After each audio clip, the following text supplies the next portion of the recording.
Where, where did you get this picture? I've carried it with me every single day because it's all I have left. No, this can't be true. There's something you were never told, and it's about to change your life forever. The Sterling estate sat behind iron gates on a hill outside the city, the kind of property Naomi had only ever seen in magazines left behind in other people's waiting rooms. When the taxi dropped her off that first morning, the house looked less like a home and more like a monument, gray stone rising 3 stories against a sky that couldn't decide whether it wanted to rain. Naomi smoothed down her uniform, tucked a loose strand of hair behind her ear, and reminded herself that a job was a job, no matter how many rooms the house had or how cold the woman waiting at the door already looked. That woman was Diane Sterling, and her eyes moved over Naomi exactly once, head to shoe, before she said only, "You're late." Though Naomi was 4 minutes early, Diane led her through the house at a clipped pace, rattling off rules without ever once looking back to see if Naomi was keeping up. Staff did not use the front stairs. Staff did not speak unless spoken to during family meals. Staff did not, under any circumstance, linger near Mr. Sterling's study, because Mr. Sterling did not like to be disturbed, and Mr. Sterling's preferences were the only preferences that mattered in this house. Naomi absorbed all of it quietly, filing each rule away the way she filed away every insult life had handed her the last 2 years, without giving Diane the satisfaction of a reaction. She had not come here to be liked. She had come here for a paycheck large enough to keep her son alive.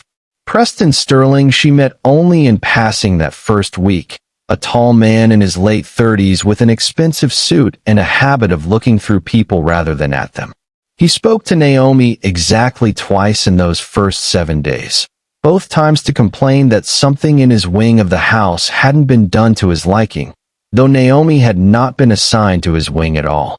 She began to understand, without anyone explaining it to her directly, that the Sterling household ran on a kind of quiet fear, staff moving carefully around Preston's moods the way people move carefully around a man who has never once been told no in his life. The one person who treated her like a human being from the very first day was an older man named Arthur Boyle, the estate's longtime butler, who had clearly worked in that house long enough to have outlasted several versions of who was in charge.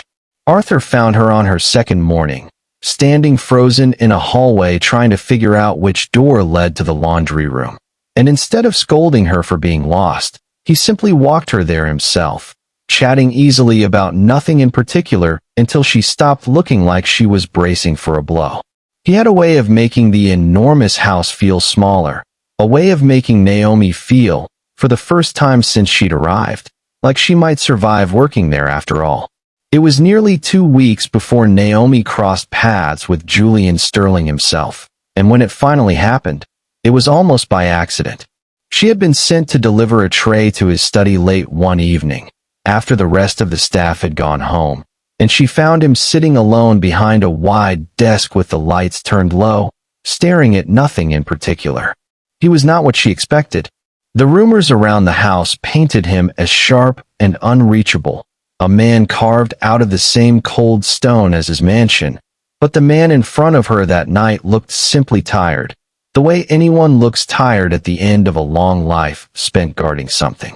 He glanced up when she set the tray down, and instead of the dismissal she braced for, he said only, "Thank you," in a voice that sounded like he hadn't used those 2 words together in quite some time. She could have left it there. Most staff did. But something in the quiet of that study, something in the particular kind of loneliness sitting across that desk, made Naomi pause a moment longer than she needed to. She asked, simply, if he'd like anything else, and when he said no, she added that she hoped he'd get some rest, the kind of small, ordinary kindness she might have offered anyone. Julian looked at her then, really looked, the way people rarely looked at staff in that house, and something in his expression shifted, though neither of them could have said exactly what. It was a small moment. It would turn out to matter more than either of them understood that night. There was one detail Naomi kept close that no one in the house had seen, tucked into the inside pocket of the small bag she carried to work each day.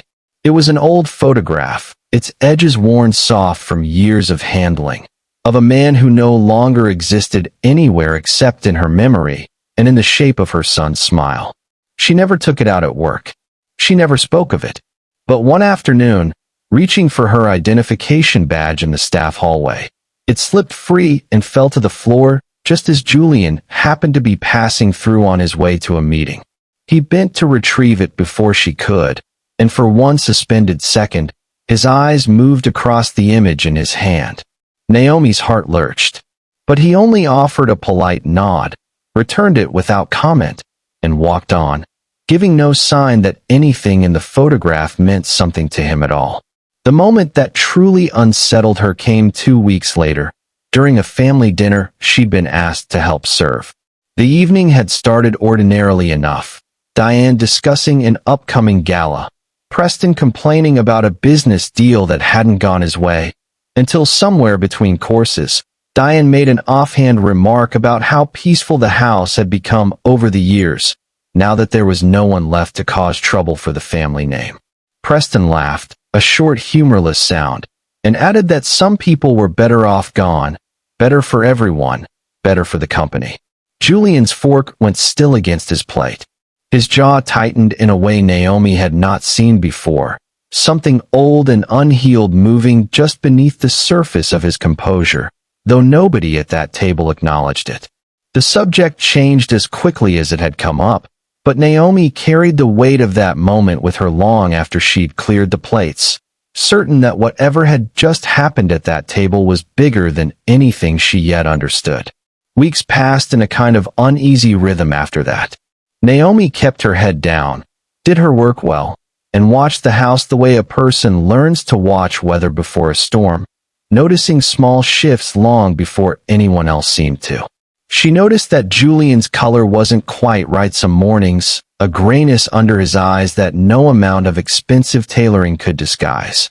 She noticed him pressing a hand briefly to his chest during a phone call, then straightening as though nothing had happened the moment someone entered the room. She mentioned it once to Arthur, carefully, not wanting to overstep, and Arthur's face grew serious in a way she hadn't seen from him before. He told her Julian had a heart condition the family didn't discuss openly, one he refused to let slow him down, and one that Preston, in particular, seemed strangely uninterested in monitoring closely.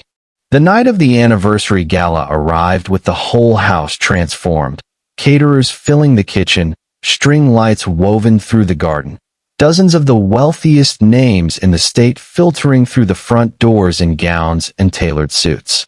Naomi was assigned to the ballroom that evening, moving quietly among guests with trays of champagne, invisible in the way staff are trained to be invisible at events like this. She caught glimpses of Julian across the room throughout the night, shaking hands, offering the practiced smile of a man performing a role he'd played 1,000 times before.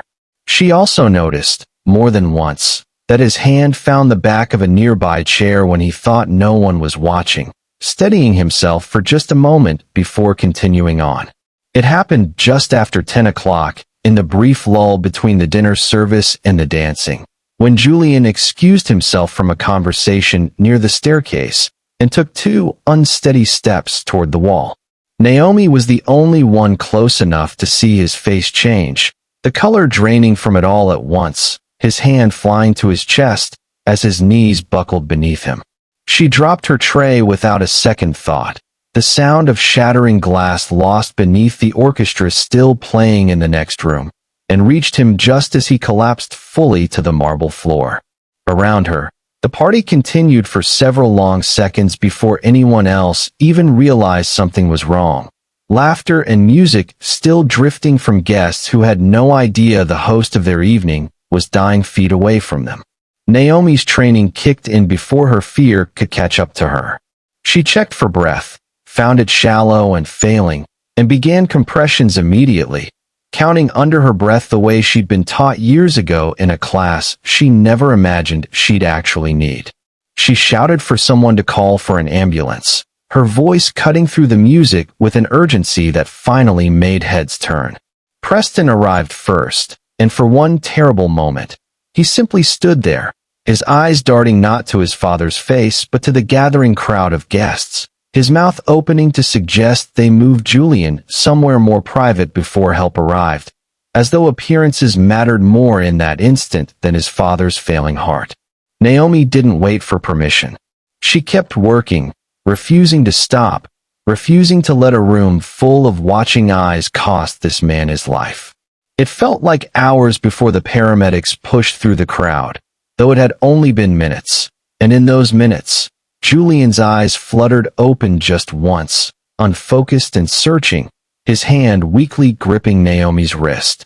He murmured a name, barely audible over the chaos around them, a name that wasn't hers and wasn't anyone else's in that room either. Michael. Naomi had no idea who Michael was, but something about the way Julian said it, broken and desperate, like a man reaching for someone who could no longer reach back, settled deep in her chest, and stayed there long after the paramedics loaded him onto a stretcher and disappeared into the rain-soaked night.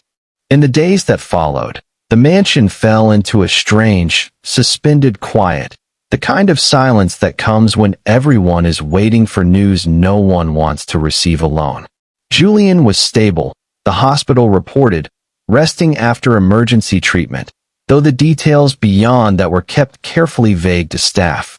Naomi expected, in some small corner of her heart, that someone might acknowledge what she'd done that night, might thank her, might even simply ask how she was holding up after watching a man nearly die beneath her hands. Instead, 3 days later, she was called into an office off the main hallway, where a company attorney she'd never met sat across from Preston Sterling, informing her, with practiced politeness, that her position at the estate was being terminated effective immediately, her final pay already processed, her belongings boxed and waiting by the service entrance. Naomi sat frozen for a moment, certain she'd misheard. She asked, quietly, if this had anything to do with what happened the night of the gala, and Preston's expression didn't so much as flicker as he explained that the family simply felt it was time to restructure the household staff. Nothing personal, purely a business decision. It was a lie so smooth it almost didn't sound like one. What Naomi didn't know yet, what wouldn't become clear to her for weeks, was that Preston had made this decision the very morning after his father's collapse, terrified of what might happen if Julian woke up grateful to a woman outside the family's control, terrified of gratitude he couldn't manage or contain. He'd moved quickly, before Julian was lucid enough to ask questions, sealing her out of the house before she could become a complication he hadn't planned for. She walked out through the same iron gates she'd walked through weeks earlier, her box of belongings heavier in her arms than it had any right to be, the mansion behind her giving no sign that anything unusual had happened at all. The rain that had started the night of the gala hadn't fully let up since, a fine mist clinging to the air as she waited for a bus that was already 15 minutes late. She thought of Julian's hand gripping her wrist, the name he'd whispered that still meant nothing to her, and wondered, with a bitterness she rarely let herself feel, whether saving a man's life meant anything at all if the people around him had already decided you didn't matter. The weeks after losing the position at the Sterling estate unraveled faster than Naomi had feared they would.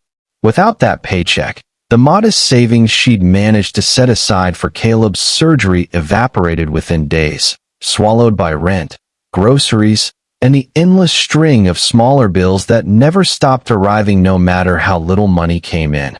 She applied for other domestic positions across the city, resumes and references in hand, only to be met with a strange, consistent hesitation from every agency she contacted, apologetic voices explaining that positions had suddenly been filled, that they'd call her if something opened up, though the calls never came. It would be some time before she understood that Preston had personally reached out to several of the city's staffing agencies, quietly suggesting that Naomi Winslow was not someone worth recommending, a rumor vague enough to avoid any accusation, but damaging enough to close every door she tried. Caleb's health chose that same stretch of weeks to take its first real turn for the worse. Naomi woke one night to the sound of his labored breathing from the next room, and by the time she reached his bedside, his lips had taken on a faint bluish tint that sent her running for her phone before she'd even fully processed what she was seeing. The emergency room doctor stabilized him within the hour, but the cardiologist's words afterward landed heavier than anything she'd heard before. The surgery was no longer simply advisable, it was urgent, a matter of months rather than years. Naomi sat in a plastic chair beside her son's hospital bed that night, watching the machines track his small, steady heartbeat, and made a promise to herself that she would find a way, any way, even if it meant going back to beg the very family that had discarded her. It was Arthur who found her first, arriving unannounced at her apartment on a gray afternoon with an envelope of cash he insisted was simply back pay owed to her, though Naomi suspected, correctly, that it came from his own pocket rather than the estate's accounting department. He told her, in a lowered voice, that something about the night of the gala didn't sit right with him, that Preston had moved to have her terminated with a speed that seemed less like restructuring and more like damage control, and that he'd overheard enough hallway conversations since to believe there was more happening inside that house than either of them yet understood. He warned her to be careful, that Preston did not like loose ends, and that Naomi, whether she wanted the role or not, had become one. Not long after Arthur's visit, a company car Naomi didn't recognize pulled up outside her building, and a lawyer she'd never met introduced himself at her door with a leather folder and a practiced smile that didn't reach his eyes. Inside the folder was a settlement offer, a sum of money large enough to cover Caleb's surgery twice over, framed as a generous gesture of gratitude from the Sterling family for her quick action the night of the gala. The only condition, buried in careful legal language on the final page, was a non-disclosure agreement, a signature that would ensure Naomi never spoke publicly or privately about anything she had witnessed inside that house.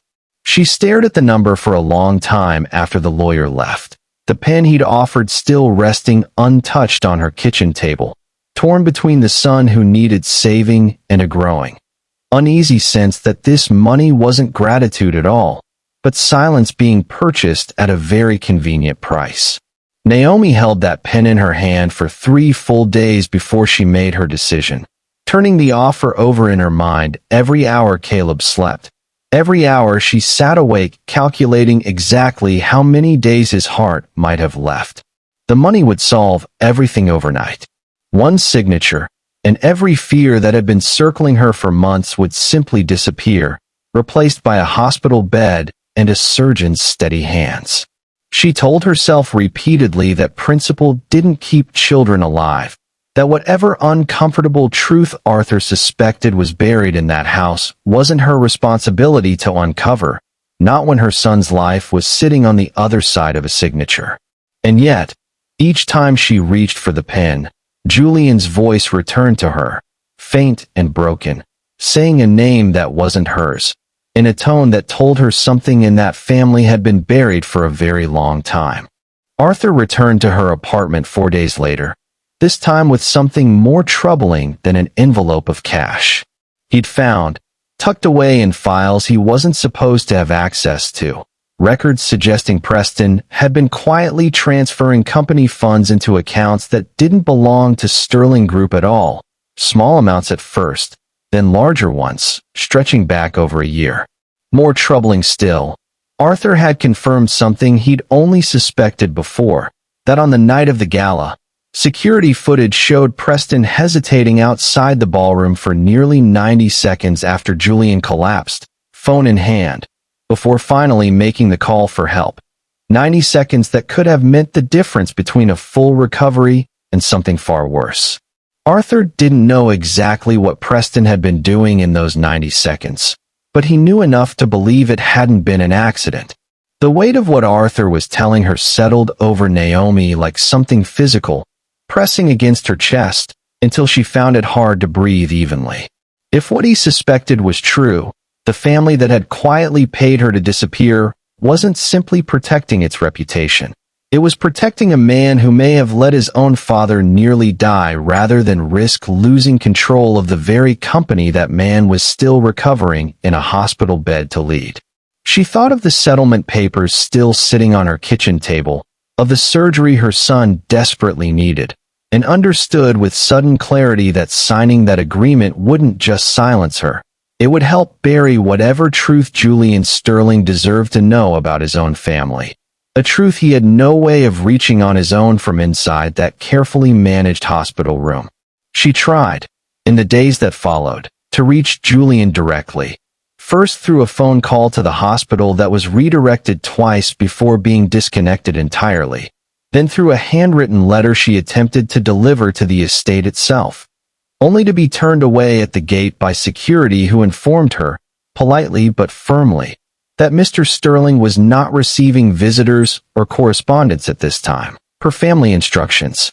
It became clear, painfully clear, that every path leading back to Julian had been sealed off deliberately, Preston's fingerprints somewhere behind each closed door, each redirected call, each security guard following instructions that conveniently kept Naomi Winslow as far from his father as possible.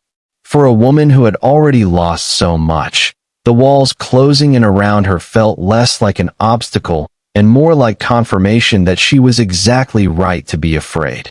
It was Arthur who finally offered a way through, mentioning almost in passing that Julian's cardiologist, a woman named Dr. Patricia Nguyen, was the one person in his medical circle who answered only to Julian himself, unreachable by Preston's usual methods of control since she worked independently of the family's private physicians. Naomi spent that entire night writing a letter by hand rather than typing it, believing somehow that handwriting carried an honesty typed words couldn't hold, laying out everything she'd witnessed since the night of the gala, the delay before help was called, the sudden termination, the settlement offer disguised as gratitude, and the whispered name that had haunted her ever since. She asked for nothing in return. She only asked that Julian know the truth, whatever he chose to do with it afterward. The next morning, she drove 2 hours to Dr. Nguyen's private office and placed the sealed envelope directly into her hands, trusting a stranger with the only leverage she had left. Julian read that letter alone in his hospital room on a quiet afternoon, the first entirely honest account he had received from anyone since the night he collapsed, and by the time he finished the final page, his hands were trembling in a way that had nothing to do with his heart condition. He asked Dr. Nguyen, in a voice sharpened by something between fury and grief, to arrange a meeting with Naomi Winslow directly, bypassing his son entirely, a request Dr. Nguyen carried out within the hour, understanding without being told that whatever this letter contained mattered more than hospital protocol or family politics. When Naomi arrived at his private room 2 days later, Julian was sitting upright, dressed simply, his eyes carrying an intensity she hadn't seen from him before, and he asked her, without any preamble at all, to tell him everything, from the very beginning, leaving nothing out. She told him plainly, the way she'd written it, watching his expression shift through disbelief, then anger, then something quieter and more devastating as she reached the part about the 90 seconds Preston had hesitated before calling for help. When she finished, the room sat in a heavy silence neither of them rushed to fill, until Julian asked, more gently now, why she had needed that job so desperately in the first place, why she had risked everything to make sure this letter reached him at all. Naomi hesitated only a moment before answering honestly, that her son Caleb needed heart surgery she could no longer afford, that she had taken the position at his estate purely to survive, nothing more complicated than that. As she spoke, Her hand moved instinctively toward the small photograph she still carried, the one that had slipped from her bag months earlier, and this time, she didn't stop it from coming into view. Julian's eyes fell on the photograph, and every trace of color drained from his face at once. It was a face he recognized instantly, one he had spent over a decade trying and failing to forget, the face of his own son Michael, estranged from this family since he was 23 years old, dead now for nearly 3 years in a car accident Julian had learned about only after the funeral had already passed. He looked up at Naomi with an expression she would remember for the rest of her life, disbelief colliding with something that looked almost like hope, and asked her, voice barely above a whisper, how she had come to carry a photograph of his son. Naomi answered just as quietly. Michael had been her husband, and Caleb, the boy she had been fighting so desperately to save, was Julian's own grandson. The silence that followed stretched longer than any silence Naomi had ever sat through, Julian's hands gripping the arms of his hospital chair as though the room itself had tilted beneath him. He asked question after question in the following hour, about Michael's life after he'd left the family, about how he'd died, about Caleb, about every year Julian had missed without knowing his grandson existed at all. Naomi answered each one honestly, watching a decade of buried grief finally surface in a man the world had only ever known as unshakable. It was Julian, eventually, who asked the question that changed everything again, quietly, carefully, whether Preston had known any of this, whether his own son had understood exactly who Naomi was the entire time she worked in his house. Arthur, called into the room at Julian's request, confirmed what none of them wanted to hear.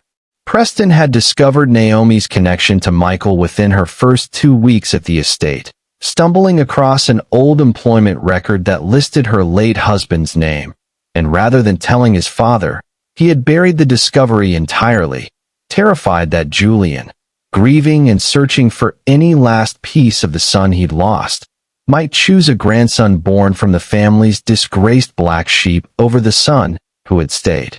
Every decision that followed, the swift termination, the blocked calls, the settlement offer wrapped in silence, suddenly made a darker kind of sense. Not simply the actions of a man protecting a company, but a man protecting his own place in his father's heart, whatever the cost to a widow and a sick child caught in the middle of it. Julian discharged himself from the hospital 3 days later, against his doctor's cautious advice, determined to face his family before another hour passed. He returned to the same mansion where he had collapsed months earlier, walking slowly but deliberately across the same marble floor, and asked that Preston and Diane meet him in the main hall rather than his study, a small but pointed choice neither of them missed. When Preston arrived, already sensing something had shifted, Julian laid out everything without raising his voice once. The 90 seconds of hesitation the night of the gala, the settlement offer meant to silence a widow, and the deliberate concealment of a grandson Julian had every right to know. Preston's carefully composed expression cracked slowly, then all at once, excuses rising to his lips and dying there before they could fully form. For a moment, something almost human broke through Preston's usual armor, and he admitted, quietly, that he had spent his entire adult life terrified of being the son who wasn't quite enough, watching Michael leave and still somehow remain the one their father spoke of with more longing than he'd ever shown Preston directly. It didn't excuse what he'd done, and Julian told him so plainly, but it explained enough of the fear that had driven him to bury a grandson rather than risk losing what little ground he believed he still held. Diane, for the first time since Naomi had met her, had nothing polished to say at all, standing silently as the foundation of her comfortable life shifted beneath her. Julian's decision, when it came, was firm but not cruel. Preston would be removed from his position at the company and from the will as it currently stood, though Julian, still a father even now, left the door open for him to earn something back over time, provided he was finally willing to be honest.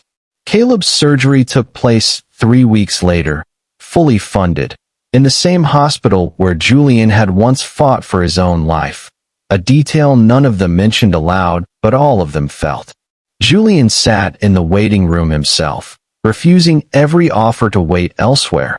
Pacing the same floor Naomi had once paced alone with nothing but fear for company.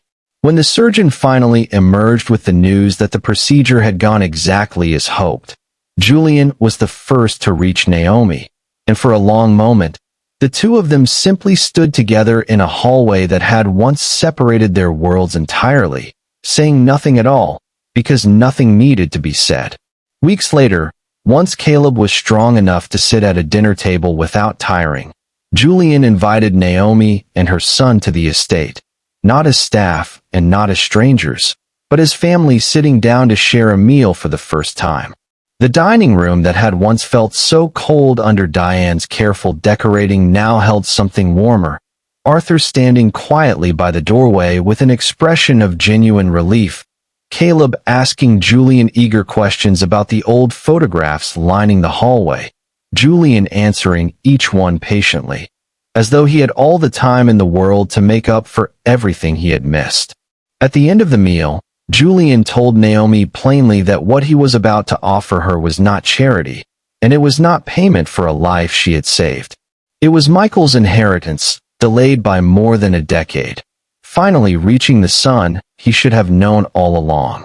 The papers Gerald Hargrove drew up in the following weeks restructured the family trust entirely, securing Caleb's future, securing Naomi's, and formally recognizing, for the first time in the eyes of the law and the family both, exactly who they were to Julian Sterling. When the documents were finally signed, there wasn't a dry eye left in that room. Arthur wiping his own eyes without embarrassment, Julian's hand resting steady on his grandson's shoulder, Naomi allowing herself, for the first time in years, to simply feel safe rather than braced for the next hardship life intended to throw at her. Months later, the estate looked different in small, meaningful ways, Caleb's laughter echoing down hallways that had once known only silence. Naomi no longer tucked away out of sight, but present at the heart of a home finally living up to its name. On quiet afternoons, Julian could often be found in the garden with his grandson, teaching him things a grandfather should have had years to teach, making up for lost time in the only way that mattered now, one ordinary day at a time. What began as a maid saving a billionaire's life on a rain-soaked staircase had become something far larger than either of them could have imagined that night. Proof that sometimes the person a family overlooks entirely is the very person holding everything together, waiting only to be seen.